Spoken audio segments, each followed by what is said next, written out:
അമ്മേ ശരണം ദേവി ശരണം. ശ്രീ മധുരമീനാക്ഷി അമ്മൻ കോവിൽ ക്ഷേത്രം. ശ്രീ മധുരമീനാക്ഷി അമ്മൻ കോവിൽ ക്ഷേത്രം, കുത്തുകുഴി, കോതമംഗലം, കേരളം. അപ്പോൾ നമ്മൾ ഇവിടെ കുത്തൂരിലുള്ള മധുരമീനാക്ഷി ക്ഷേത്രത്തിൽ വന്നതുണ്ടോ. ഇന്നാളെ വൈകിട്ട് വന്നപ്പോൾ നട അടച്ചായിരുന്നു. അത് അറൗണ്ട് ഇപ്പോൾ കയറിയതാണ്.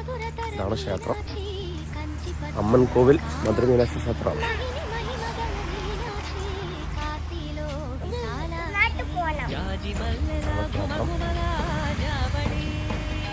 എന്താ മെനോണിനെ ഞങ്ങൾ തൊഴുതിറങ്ങി.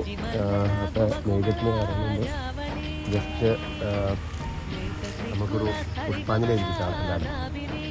നാളെ രാവിലത്തേക്ക് ഏൽപ്പിക്കാമെന്ന് ഓർത്താണ് ഏൽപ്പിച്ചത്. അപ്പോൾ നെയ്തത്തിന് കയറിയിട്ടില്ലായിരുന്നു. അപ്പോൾ നെയ്തത്തിന് കയറുന്നതിന് മുമ്പ് ആയതുകൊണ്ട് ഇന്ന് തന്നെ പുഷ്പാഞ്ജലി ഏൽപ്പിച്ചത്. അത് മേടിച്ചിട്ട് വേണം പോകാം. ഇപ്പോൾ തന്നെ പുഷ്പാഞ്ജലി തരും. അത് മേടിച്ചിട്ട് നമ്മൾ ഇവിടെ നിന്ന് പോകാൻ നോക്കുന്നുണ്ട്. ഓക്കെ, അതായത് മധുരമീനാക്ഷി ക്ഷേത്രം.